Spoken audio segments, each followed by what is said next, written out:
Yo, so it's that time again.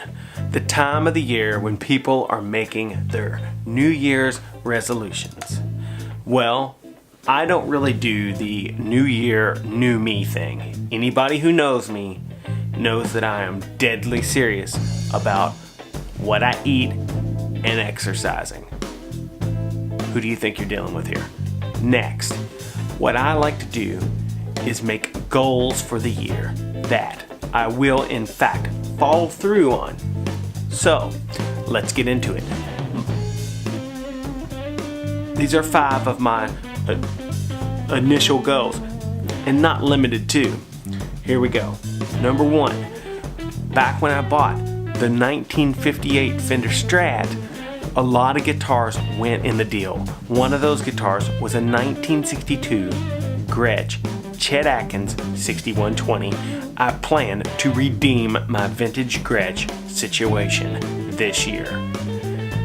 Or not. It could be a gold top. I'm not even going to get into that. We'll talk about that later. Stay tuned on that. Number 2, Spaceman Effects. I'm going to try some of these pedals.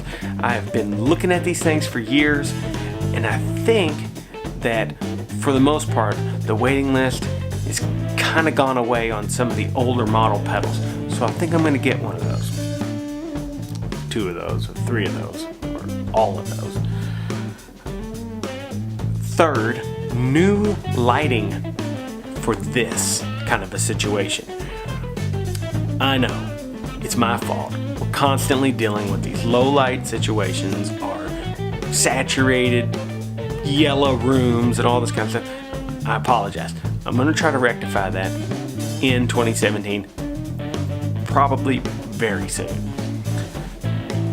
Number 4, I'm going to start gigging, okay? A lot. And not only that, but I'm going to try to make some freaking money, okay?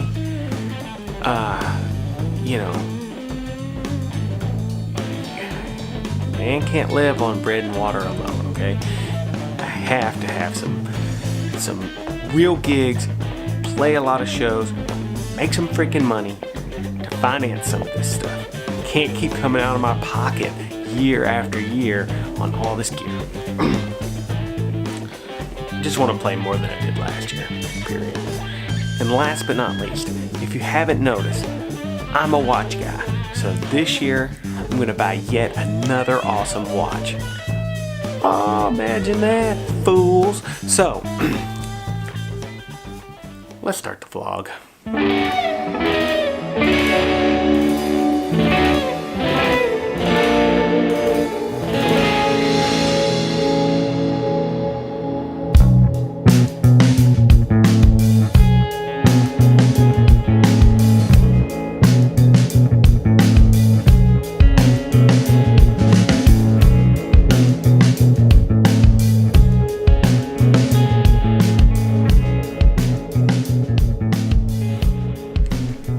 Yo, what's up? It's Bob here. We're going to start the bass on the music from the Eagle Nebula today. I'm going to do a quick bass rundown with my man Taco Cox here. Talking about 68 jazz bass. This is what Taco will be playing on today. The bass rig is a 78 SVT, white switches, and a late 90s Ampeg 410 cabinet. Try to get some shots of Taco's pedal board here.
So, for 2017, I've made some slight changes to my big pedal board, which I haven't really discussed much on the vlog as of yet.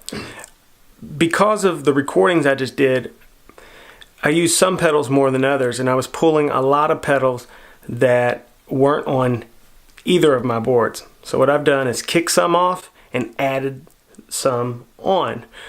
Give a quick rundown of my board. So as you can see, most everything has stayed the same, except for a few changes that needed to be made. Originally right here, I had the Thorpe Warthog distortion pedal, and I have now changed this for the red Zen drive. Also, I've added the Rainbow machine. The Super Ego, which is right here, was previously here. Now the Rainbow machine is on the board. Also, I've removed the Key 9 keyboard pedal from Electro Harmonics and put the Mel 9 on the board. At the end of the day, I just wasn't using the Chase Bliss Audio warped vinyl that much. So I've taken it off for now, changed the Mutron 3X's position in the routing, not the physical location. For whatever reason, the Captain Coconut is working way better with this configuration. And a quick note, the riser here, up here where the Boss DD6 and the Memory Man are, that was really an area that I was going to use to audition new time-based effects, so delays and reverbs. I never really intended for the Memory Man to stay on the board for such a long time, or the DD6 for that matter, but it's really great having them all the time. But essentially what I'm trying to say is those two pedals on the riser are not really permanent for the board for now. Nothing's really permanent, but this is a huge board. This is the Pedal Train Pro. So, you know, I have a slightly smaller, I have a Pedal Train 3. Both are really big boards. Kind of cumbersome for gigging, but, you know, you got to do what you got to do. I might quickly show you the bottom of the board, just to give you an idea of what kind of, you know, logistical wiring has to go into something like this. It's really not that great looking, but it's an awful large board with, I think there's 15 on this board. As you can see, most of these things are zip tied up as neatly as I really feel like doing it right now. But what you're trying to do is keep things from hanging or getting caught, but you do want to leave a little slack. If something does get caught, it doesn't just tear it apart. So I use these little things here. They're little squares that you have that stick to the bottom of the board that you can zip tie.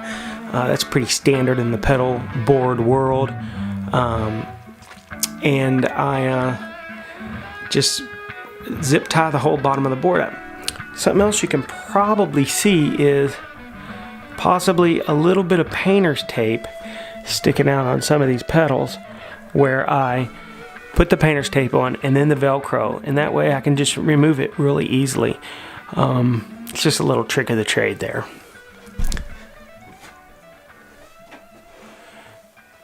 So, as you can see, I made some necessary changes that are working out pretty good for now. That said, the Mutron 3X is a very finicky pedal, hence to the reason why Jerry Garcia had the effects loop on his guitar. That's what that was for, is to run the Mutron through there so that it wouldn't interfere with any of the other effects he was running. This thing is really, really sensitive to where it's located in your chain of effects. I was running it originally up front, in front of just about everything but the wah, and it really wasn't working that well. And so I've put it behind the dirt now, so now I'm running dirt into it, and it seems to work better clean and dirty than it did when it came first. I don't know what the deal is. I don't know if it's a buffer situation or just a routing thing, but it seems to be working better now. Also, I've sold some pedals and done some things, some trading and things, which is a necessary evil when you're kind of in the pedal game. But as you can see, the Scarab survived, and the Cali 76 is a great compressor. Little AMT wah is still rocking hard. I probably will never get rid of this AMT wah. That said, I'm not all that happy with my wah selection right now. The 69 Crybaby that I have sounds really amazing, but it's really not that dependable for gigging and stuff. And everything else just sounds a little bit like lukewarm water to me. So I'm working on that. Captain Coconut is going hard. That said, I am considering getting a Vibro and a Burkos Fuzz. I'm on the fence. The Zen Drive is cool, but this is really an interchangeable location on the board. I have a mini overdrives, and any one of them could be here at any time. So this is just for now. The MF104M, the Moog delay, will probably stay because it is milkshake thick, man. It is a beast. The Pog is a multifunction pedal, which I'm probably going to keep that on there. The Mel 9 is going to be instrumental, no pun intended, in making some of the sounds off of this current project. The Rainbow Machine is just super cool. The Super Ego I've got to have for drone sounds and things. The DD6 is, in the live situation, it's mostly handling my reverse guitar sounds. So, and it does that really good actually. So I will probably keep it because it also does ultra long delays.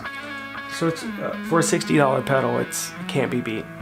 The Memory Man is super awesome and it's really, really boss, but it's a somewhat fragile pedal if you're stepping on it all the time. And since I don't have like a bypass looper and I'm constantly stepping on this button, I'm probably gonna take it off and just use it here and not out gigging. So it's gonna have to come off, even though big pedals are in this year.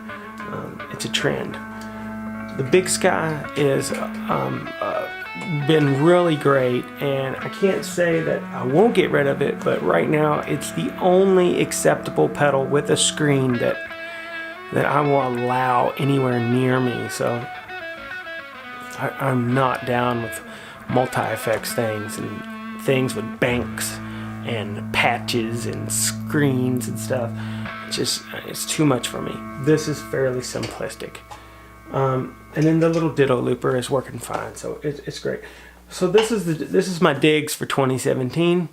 I'd like to hear your thoughts and see your boards. I think instead of going out to eat, I'll cook something. Spaghetti squash. How about that?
This Captain Coconut came from Analog Man.